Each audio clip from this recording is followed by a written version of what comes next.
నమస్కారం టీవీ7 న్యూస్ కి స్వాగతం. హెడ్లైన్ చూద్దాం.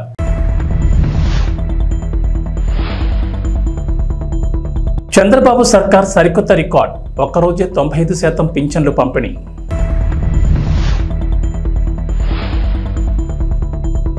ఏపీ ప్రభుత్వం సంచలన నిర్ణయం, జగన్ ఇంటి దగ్గర ఉన్న హై సెక్యూరిటీ ఏర్పాట్ల తొలగింపు.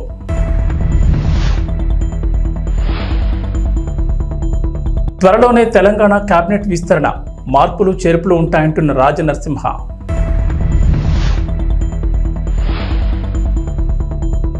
హైదరాబాద్లో విపత్తుల నిర్వహణకు హైడ్రా, ఓఆర్ఆర్ వరకు సేవల విస్తరణ. ఆంధ్రప్రదేశ్ మాజీ ముఖ్యమంత్రి వైఎస్ జగన్మోహన్ రెడ్డి తాడేపల్లి నివాసం దగ్గర భద్రతకు సంబంధించి ప్రభుత్వం కీలక నిర్ణయం తీసుకుంది. అక్కడ కొన్ని మార్పులు చేపట్టగా జగన్ ఇంటి దగ్గర ఉన్న హై సెక్యూరిటీ ఏర్పాట్లను తొలగించింది. జగన్ ముఖ్యమంత్రిగా ఉన్న సమయంలో ఆయన భద్రతలో భాగంగా తాడేపల్లి నివాసానికి వెళ్లే రోడ్లు ఏర్పాటు చేసిన హైడ్రాలిక్ బొలాట్స్, టైర్ కిల్లర్స్ ను పూర్తిగా తొలగించారు. అలాగే జగన్ నివాసానికి పార్క్ విల్లాస్ ద్వారా వెళ్లే రోడ్లో చెక్ పోస్టులు ఉన్నాయి, వాటిని కూడా అధికారులు అక్కడి నుంచి తొలగించారు. జగన్ తాడేపల్లి నివాసానికి వెళ్లే 4 లైన్ల రోడ్ల రాకపోకలు మరింత సులభంగా ఉండేందుకు చర్యలు తీసుకున్నారు అధికారులు. అలాగే ఇంటికి సమీపంలో రోడ్డుపై వేసిన రెయిన్ ప్రూఫ్ టెంట్లు, ఆంధ్రరత్న పంపింగ్ స్కీమ్ వైపు ఉన్నటువంటి పోలీస్ చెక్ పోస్టును అధికారులు తొలగించారు. జగన్ నివాసం దగ్గర తొలగించిన సామగ్రిని లారీలో అక్కడి నుంచి తరలించారు. ఆ రోడ్డు వెంట ఉన్న కంటైనర్లు మాత్రం అలాగే వదిలేశారు. అక్కడ అవసరమైన మార్పులు చేర్పులు చేపట్టారు. ప్రభుత్వ నిర్ణయంతో మంగళగిరి, తాడేపల్లి ప్రజలకు 4 లైన్ల రోడ్డు అందుబాటులోకి వచ్చింది. జగన్ ముఖ్యమంత్రి అయ్యాక ఆ రోడ్లో ఆంక్షలు అమలు చేశారు. దీంతో స్థానికులు అటువైపుగా వెళ్లేవారు కాదు. తాజాగా ఈ రోడ్లోకి అనుమతి ఇవ్వడంతో ఇప్పుడు సామాన్య ప్రజలు, సమీపంలోని స్కూళ్లు, కాలేజీల విద్యార్థులకు, పొలాలకు వెళ్లే రైతులు, రైతు కూలీలకు రోడ్ అందుబాటులోకి వచ్చింది. ఆంధ్రప్రదేశ్ ముఖ్యమంత్రి నారా చంద్రబాబు నాయుడు ఇంటి విషయంలో ఓ ప్రభుత్వ అధికారి లంచం తీసుకున్నట్టు తెలుస్తోంది. కుప్పంలోని ఇంటి స్థలాన్ని సబ్ డివిజన్ చేసేందుకు డిప్యూటీ సర్వేయర్ ఈ లంచం డిమాండ్ చేసినట్లు సమాచారం. తాజాగా ఉద్యోగిపై చర్యలు తీసుకున్నట్లు చెబుతున్నారు. చంద్రబాబు ప్రతిపక్ష నేతగా ఉన్న సమయంలో చిత్తూరు జిల్లా కుప్పంలో ఇంటి నిర్మాణానికి సిద్ధమయ్యారు. శాంతిపురం మండలం కడపల్లి పంచాయతీ శివపురం దగ్గర స్థలాన్ని కొనుగోలు చేయగా నేషనల్ హైవే పక్కనే ఉంది. చంద్రబాబు ఇంటి నిర్మాణం కోసం కొనుగోలు చేసిన స్థలం వ్యవసాయ భూమి కావడంతో గృహ నిర్మాణం చేసేందుకు కుప్పం టీడీపీ నేతలు భూ వినియోగంగా మార్చి ఈ స్థలాన్ని సబ్ డివిజన్ చేయాలని దరఖాస్తును సంబంధిత ప్రభుత్వ కార్యాలయంలో అందజేశారు. అయితే ఈ స్థలాన్ని సబ్ డివిజన్ చేసేందుకు స్థానిక డిప్యూటీ సర్వేయర్ సద్దాం హుస్సేన్ 1.80 లక్షల లంచాన్ని డిమాండ్ చేశారట. టీడీపీ నేతలు ఆ మొత్తాన్ని సర్వేయర్కి అందజేసిన తర్వాతే ఆ ఫైల్ ముందుకు కదిలినట్లు తెలుస్తోంది. ఏపీకి చెందిన తెలుగుదేశం పార్టీ ఎంపీకి లోక్సభలో కీలక పదవి దక్కింది. లోక్సభ ప్యానెల్ స్పీకర్గా అరుదైన అవకాశం ఇచ్చారు. లోక్సభ స్పీకర్ ఓం బిర్లా మొత్తం 9 మందితో కూడిన ప్యానెల్ స్పీకర్ల జాబితాను సోమవారం ప్రకటించగా వారిలో బాపట్ల టీడీపీ ఎంపీ తెన్నేటి కృష్ణప్రసాద్ కూడా ఉన్నారు. తెలుగుదేశం ఎంపీతో పాటుగా ఏ రాజా, పిసి మోహన్, జగదాంబికాపాల్, సంచారాయ్, శైల్జా, కాకోలి ఘోష్, దస్తీదార్, దిలీప్ సైకియా, అవధీష్ ప్రసాద్లు ప్యానెల్ స్పీకర్లుగా సభ నిర్వహణలో ఓం బిర్లాకు సహకరించనున్నారు. తనకు ప్యానెల్ స్పీకర్గా అవకాశం కల్పించిన లోక్సభ స్పీకర్ ఓం బిర్లాకు టీడీపీ ఎంపీ తెన్నేటి కృష్ణప్రసాద్ ధన్యవాదాలు తెలిపారు. తెన్నేటి కృష్ణప్రసాద్ రిటైర్డ్ ఐపీఎస్ అధికారి. ఆయన 1960లో హైదరాబాద్లో జన్మించారు. ఆయన తండ్రి సుబ్బయ్య ఐటీఐ ప్రిన్సిపల్ కాగా తల్లి Vijayalakshmi school teacher. Krishnaprasad NIT Warangal నుంచి బీటెక్ పూర్తి చేసి అహ్మదాబాద్ ఐఐఎం నుంచి ఎంబీఏ కూడా చేశారు. ఆయన 1986 బేచ్ ఐపీఎస్ అధికారి. పోలీస్ శాఖలో 34 ఏళ్ల పాటు సేవలందించారు. రాష్ట్ర వ్యాప్తంగా వివిధ హోదాల్లో పనిచేశారు. విజయవాడ పోలీస్ కమిషనర్గా, వరంగల్, విశాఖ రేంజ్లలో డీఐజీగా కీలక బాధ్యతలు నిర్వహించారు. విశాఖపట్నం, గుంటూరు, నెల్లూరు, మెదక్ జిల్లాల ఎస్పీలుగా పనిచేశారు. ఆంధ్రప్రదేశ్ చరిత్రలో చంద్రబాబు సర్కార్ సరికొత్త రికార్డు నమోదు చేసింది. రాష్ట్ర చరిత్రలో తొలిసారిగా పింఛన్ల పంపిణీలో ఓ రికార్డు నమోదైంది. ఒక్కరోజే 95% మేర పెన్షన్లు పంపిణీ చేసిన ప్రభుత్వం రికార్డును సృష్టించింది. సోమవారం రాత్రి 10 గంటలకల్లా 61.95 లక్షల మందికి పింఛన్ పంపిణీ చేసినట్లు అధికారిక వర్గాలు తెలిపాయి. రాష్ట్ర చరిత్రలో ఇదొక రికార్డు అని ప్రభుత్వ యంత్రాంగానికి ముఖ్యమంత్రి చంద్రబాబు అభినందనలు తెలిపారు. మిగిలిన వారికి మంగళవారం వారి ఇళ్ల వద్ద నగదు అందించనున్నట్లు తెలిపారు. గత ప్రభుత్వ హయాంలో 2.65 లక్షల మంది వాలంటీర్లు ఉన్న గతంలో ఎన్నడూ ఇంత వేగంగా పింఛన్ పంపిణీ జరగలేదు. గత వైఎస్ఆర్సీపీ ప్రభుత్వ హయాంలో 2.65 మంది వాలంటీర్లున్న ఒక్క రోజులో పంపిణీ చేసింది కేవలం 88% మాత్రమే అని చెప్తున్నారు. రాష్ట్ర వ్యాప్తంగా చూస్తే శ్రీకాకుళం, విజయనగరం, కడప జిల్లాలో అత్యధికంగా 97% పింఛన్ల పంపిణీ పూర్తి చేశారు. అత్యల్పంగా అల్లూరు సీతారామరాజు జిల్లాలో 91% పింఛన్ పంపిణీ పూర్తయింది. ఉదయం 6 గంటల నుంచి 1.30 లక్షల మంది సచివాలయ ఉద్యోగులు పింఛన్లు పంపిణీ ప్రారంభించారు. హైదరాబాద్ మహానగరం రోజురోజుకి అభివృద్ధి చెందుతోంది. నగరం భౌగోళిక పరిధిని పెంచనున్నట్లు ముఖ్యమంత్రి రేవంత్ రెడ్డి వెల్లడించారు. ఈ నేపథ్యంలో విపత్తుల నిర్వహణ విభాగం పరిధిని, దాని బాధ్యతలను విస్తరించాలని అధికారులను ఆదేశించారు. జీహెచ్ఎంసీ, దాని చుట్టూ ఉన్న 27 మున్సిపాలిటీలు, కార్పొరేషన్లు, 33 గ్రామ పంచాయతీల వరకు మొత్తంగా ఔటర్ రింగ్ రోడ్ వరకు విపత్తుల విభాగం సేవలు అందించేందుకు వ్యవస్థాపరమైన మార్పులు చేయాలని చెప్పారు. మున్సిపల్ వ్యవహారాలు, HMDA, Musi river front development corporation అధికారులతో సోమవారం సీఎం రేవంత్ సుదీర్ఘ సమీక్షా సమావేశం నిర్వహించారు. ఈ సందర్భంగా అధికారులకు కీలక ఆదేశాలు జారీ చేశారు. విపత్తుల నిర్వహణ విభాగానికి ఇక నుంచి Hyderabad disaster response and assets monitoring protection అని పేరు మార్చాలని ప్రాథమికంగా నిర్ణయించారు. ఈ విభాగానికి డీఐజీ స్థాయి అధికారిని డైరెక్టర్గా, ఎస్పీ స్థాయి అధికారులు అడిషనల్ డైరెక్టర్లుగా ఉండేలా చూడాలన్నారు. GHMC, HMDA, water board, city traffic వివిధ విభాగాల నుంచి ప్రత్యేక బృందాలను ఈ విభాగంలో నియమించాలని సూచించారు. కేవలం వరదలు, ప్రమాదాలు సంభవించినప్పుడే కాకుండా ఇకపై విపత్తుల నిర్వహణ విభాగం నగర ప్రజలకు అవసరమైన సేవలు నిరంతరం అందించేలా పునర్వ్యవస్థీకరించాలని ఉన్నతాధికారులను ఆదేశించారు. తెలంగాణలో గత కొద్ది రోజులుగా కేబినెట్ విస్తరణపై జోరుగా చర్చ నడుస్తున్న విషయం తెలిసింది. ఇటీవల సీఎం రేవంత్ రెడ్డి ఢిల్లీకి వెళ్లగా అధిష్టానంతో నామినేటెడ్ పోస్టులు, టీపీసీసీ కొత్త అధ్యక్షుడి నియామకంతో పాటు మంత్రివర్గ విస్తరణపైనే ప్రధానంగా చర్చించారనే వార్తలు కూడా వినిపిస్తున్నాయి. ప్రస్తుతం హాట్ టాపిక్ గా మారిన ఈ విషయంపై వైద్య ఆరోగ్య శాఖ మంత్రి దామోదర్ రాజనరసింహ కీలక వ్యాఖ్యలు చేశారు. సోమవారం మీడియా ప్రతినిధులతో చేసిన చిట్చాట్లో మంత్రి రాజనరసింహ ఇంట్రెస్టింగ్ విషయాలు పంచుకున్నట్లు తెలుస్తోంది. త్వరలోనే తెలంగాణ కేబినెట్ విస్తరణ ఉంటుందని మంత్రి దామోదర్ రాజనరసింహ స్పష్టం చేశారు.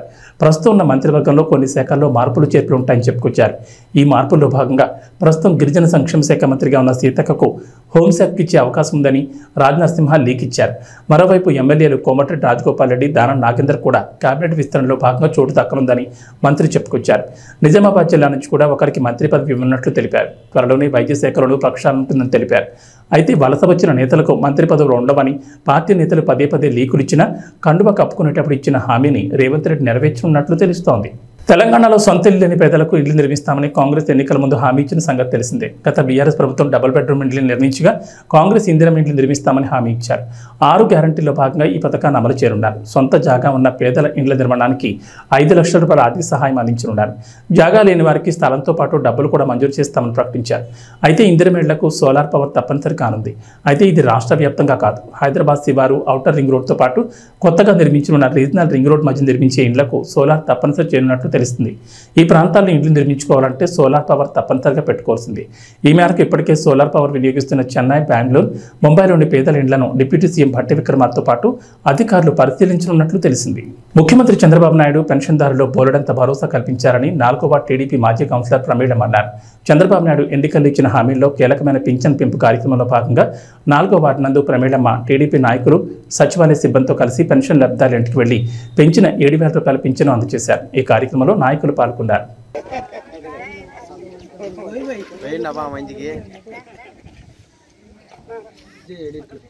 మనము నారా చంద్రబాబు నాయుడు ఇచ్చిన మాటకు మరి అదేవిధంగా ఇక్కడ ప్రతి ఇంటికి పొద్దున 6కి లేస్తేనే ఇవ్వాలని చెప్పి ఏప్రిల్ నెల 1వ తారీఖు నుంచి 1000 రూపాయలు పెంచిన ఘనత ఒక తెలుగుదేశం ప్రభుత్వంది.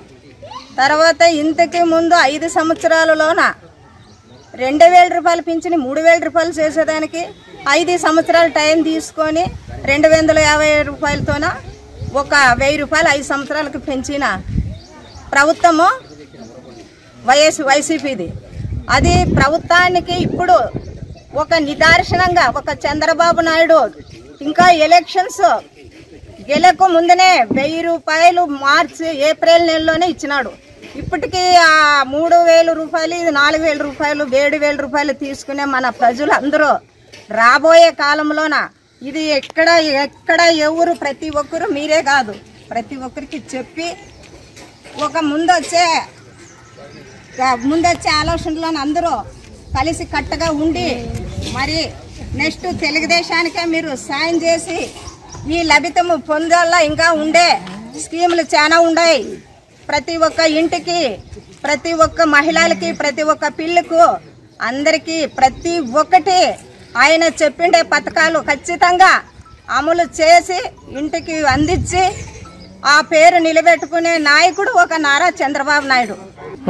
మన పథకాలు ఉచిత గ్యాసు ప్రతి మహిళలకి, 3 సిలిండర్లు, బస్సు ఫ్రీ, మళ్ళీ అమ్మకు వందనము, 15,000 రూపాయలు ప్రతి పిల్లికి. ఇవన్నీ చాలా మంచి పథకాలని ఈ నారా చంద్రబాబు నాయుడు మన సీఎం గారు ఈ మాట నిలబెట్టుకునే ఘనతకి మీరందరూ చాలా ఆలోచించి దృష్టిలో పెట్టుకొని రాబోయే కాలంలోన మనమంతా ఒక మాట పైన ఉండి మరీ వచ్చేది కూడా సైకిలే. మీరు ఎవరో ఎక్కడా కానీ ఆలోచించుకోకున్నట్లు, ఎవరో చెప్పిన మాటలు కానీ వినుకోకున్నట్లు సాధించుకునే పట్టు మన మహిళల్లోనే ఉండేది. మీ అందరూ వచ్చి ఇక్కడ విన్నందుకు మీ అందరికి ప్రత్యేకంగా ధన్యవాదాలు తెలుపుకొని సెలవు తీసుకుంటాం. సిద్దిపేట జిల్లా గజ్వేల్లో doctors day chartered accounts day సందర్భంగా ఇంటర్నేషనల్ వైస్ ఫెడరేషన్ సిద్దిపేట జిల్లా అధ్యక్షుడు నేతి శ్రీనివాస్, యువజన విభాగం అధ్యక్షుడు ఎన్సి సంతోష్ ఆధ్వర్యంలో డాక్టర్లకు చార్టెడ్ అకౌంట్లకు శాలువాలతో సత్కరించి మెమోంటోలు అందజేసి అభినందనలు తెలిపారు. ఈ కార్యక్రమంలో municipal chairman Rajamouli, councillor Uppala Mettaiah, Nangunuru Satyanarayana, doctor Mallaiah, doctor Lingam పాల్గొన్నారు. ఈ సందర్భంగా మాట్లాడుతూ ఇంటర్నేషనల్ వైస్ ఫెడరేషన్ ఆధ్వర్యంలో చక్కటి కార్యక్రమం ఏర్పాటు చేసిన ఇంటర్నేషనల్ వైస్ ఫెడరేషన్ సభ్యులను అభినందించారు. తల్లిదండ్రులు, గురువులు, డాక్టర్లు మనకు కనిపించే దేవుళ్ళని వారిని గౌరవించాల్సిన బాధ్యత ప్రతి ఒక్కరిపై ఉందన్నారు. ముఖ్య ఉద్దేశంతో ముందుకు సాగుతున్న మా డాక్టర్ లింగమన్న గారికి, అలాగే నరేష్ బాబు గారికి, అలాగే డాక్టర్ మల్లేశ్వర గారికి, అలాగే మా రాజ్ కుమార్ అన్న గారికి, అలాగే సురేష్ అన్న గారికి, శ్రీకాంత్ అన్న గారికి, అలాగే డాక్టర్ సుధీరన్న గారికి, సంగీత్ అన్న గారికి, అలాగే డాక్టర్ మహేష్ అన్న గారికి, అలాగే డాక్టర్ సంతోష్ గారికి, అలాగే డాక్టర్ నైపులన్న గారికి, అలాగే డాక్టర్ శ్రీధర్ గారికి, శైలజ మేడం గారికి, సుజాత మేడం గారికి, సవంతి మేడం గారికి, అలాగే సమీక్ష మేడం గారికి, ఇంకా నా పేరు పట్టుకుంటే ప్రేమ్ గారికి, మైపాలన్న గారికి, ప్రతి ఒక్కరికి కూడా శిరస్సు నుంచి పేరు పేరున హృదయపూర్వక డాక్టర్ డే శుభాకాంక్షలు తెలియజేస్తున్నాను. అలాగే ప్రతి మనిషికి ఫైనాన్షియల్ డిసిప్లిన్ అనేది చాలా ముఖ్యం. సో ఫైనాన్షియల్ డిసిప్లిన్ లేకపోతే ఎవరి అభివృద్ధి కూడా ముందుకు సాగదు. అలాగే దేశ అభివృద్ధి కావచ్చు, రాష్ట్ర అభివృద్ధి కావచ్చు, ఒక మనిషి వ్యక్తిగత అభివృద్ధి కావచ్చు, ఫైనాన్షియల్ డిసిప్లిన్ అనేది వారి సేవలు అందిస్తూ ప్రతి గర్భంలో శిశువుకు దేవుడు ప్రారంభమవుతే ఆ శిశువుకు ప్రవేశించేటువంటి వృత్తే డాక్టర్ ఉంది. అందుకే ఇది మౌలికమైనటువంటి వైద్య వృత్తిలో కొనసాగుతూ ఈరోజు సమాజంలో ఒక మంచి గౌరవాన్ని పొందుతున్నటువంటి డాక్టర్లందరికీ, అలాగే ఈశ్వరాయ్ గారి పేరు మీద చాలా విషయాలు లింగం గారు, కృష్ణపతి గారు, నరేష్ బాబు గారు చెప్పడం జరిగింది. వారి జననం మరణం కూడా ఒకటే కాబట్టి ఈ సందర్భంగా ఆయన ఒక డాక్టర్ని కాకుండా ఇప్పుడే వచ్చేటటువంటి నాగమణి గారు వేదికపై రావాల్సిందిగా కోరుతున్నాం.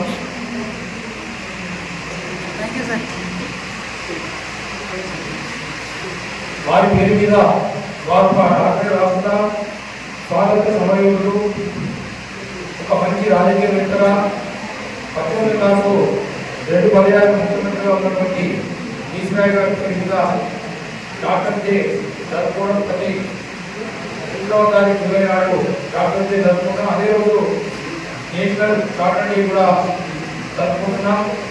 అలాగే టీచర్ ఇంకా ఇవన్నీ కూడా ఉన్నాయి కాబట్టి ఈ ప్రత్యేక కార్యక్రమంలో మనం డాక్టర్లను సన్మానించుకునే కార్యక్రమము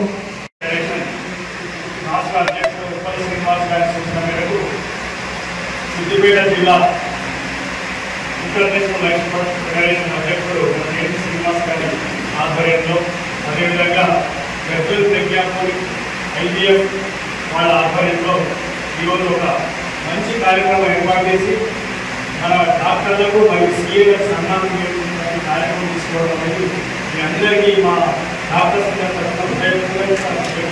ఆంధ్రప్రదేశ్లో సార్వత్రిక ఎన్నికల సమయంలో కూటమి ప్రభుత్వం ఇచ్చిన హామీ వరకు అధికారంలోకి రాగానే అవ్వ పింఛన్ 4,000 రూపాయలు పెంచిన పింఛను ఏప్రిల్, మే, జూన్ నెలతో కలిపి జూలై నెలలో 7,000 రూపాయల పింఛను అందజేయడంతో గుంతకల్ పట్టణంలోని 4వ వార్డు నందు భారతీయ జనతా యువమోర్చా అనంతపురం జిల్లా కార్యదర్శి ఎండ్ల కేశవ్ ఆధ్వర్యంలో ప్రధాని Narendra Modi, CM Chandrababu, deputy CM Pawan Kalyan చిత్రపటాలకు పాలాభిషేకం చేసి అవ్వాతాతల ఆనందం వ్యక్తం చేశారు. ఈ కార్యక్రమంలో బీజేపీ, టీడీపీ, జనసేన నాయకులు, కార్యకర్తలు పాల్గొన్నారు. గౌరవ ముఖ్యమంత్రి వర్యులు నారా చంద్రబాబు నాయుడు గారు, అదేవిధంగా ఉప ముఖ్యమంత్రి శ్రీ కొనిదెల పవన్ కళ్యాణ్ గారు, అదేవిధంగా భారత ప్రధానమంత్రి నరేంద్ర మోదీ గారి కృషి వల్ల ఏదైతే ఆంధ్రప్రదేశ్ ప్రభుత్వం, ఎన్డీఏ ప్రభుత్వం ఇచ్చిన మాట ప్రకారంగా పోయిన నెలది ఈ నెలది కలిపి 7,000 రూపాయలు పెన్షన్ లబ్ధిదారు ఇంటి దగ్గరికే చేర్చే ప్రయత్నంలో భాగంగా ఈరోజు సఫలీకృతమైంది. 3,000 నుంచి 4,000 రూపాయలు పెంచింది ఈ ప్రభుత్వం. అయితే గత ప్రభుత్వం 3,000 రూపాయలు మేము పెంచుతామని చెప్పి దశల వారీగా 250 రూపాయలు మాత్రమే పెంచింది. 3,000 పెన్షన్ పెంచడానికి 5 సంవత్సరాలు తీసుకున్నటువంటి గత ప్రభుత్వం ఈ ప్రభుత్వం ఏదైతే 3,000 రూపాయల నుంచి 4,000 రూపాయలు పెన్షన్ ఇస్తామని చెప్పిందో వెంటనే ఈ యొక్క ఏదైతే పెన్షన్ కార్యక్రమం ఉందో వెంటనే 4,000 రూపాయలని ఇంటి దగ్గరికే సచివాలయ సిబ్బందిని పెట్టి ఇంటి దగ్గరికే పెన్షన్ పంపించే కార్యక్రమాన్ని ఈరోజు శ్రీకారం చుట్టడం జరిగింది. దీనంతటికీ కూడా పెన్షన్దారుల తరపున లబ్ధిదారుల తరపున భారతీయ జనతా యువ మోర్చా అనంతపురం జిల్లా శాఖ తరపున ఆంధ్రప్రదేశ్ ఎన్డీఏ ప్రభుత్వానికి ప్రత్యేకమైనటువంటి ధన్యవాదాలు తెలియజేస్తున్నాం.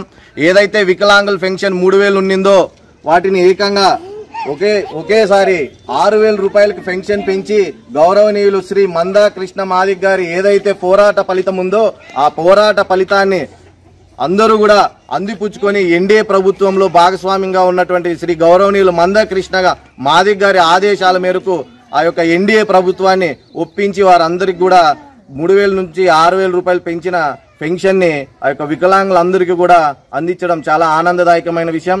కాబట్టి భారతీయ జనతా యువ మోర్చా తరఫున ఎన్డీఏ ప్రభుత్వం ఆంధ్రప్రదేశ్లో ఉన్నటువంటి గౌరవనీయులు నారా చంద్రబాబు నాయుడు గారు, ఉప ముఖ్యమంత్రి పవన్ కళ్యాణ్ గారికి మా యొక్క అందరి తరఫున పెన్షన్దారు లబ్ధిదారుల తరఫున ప్రత్యేకమైనటువంటి హృదయపూర్వక ధన్యవాదాలు తెలియజేస్తున్నాం.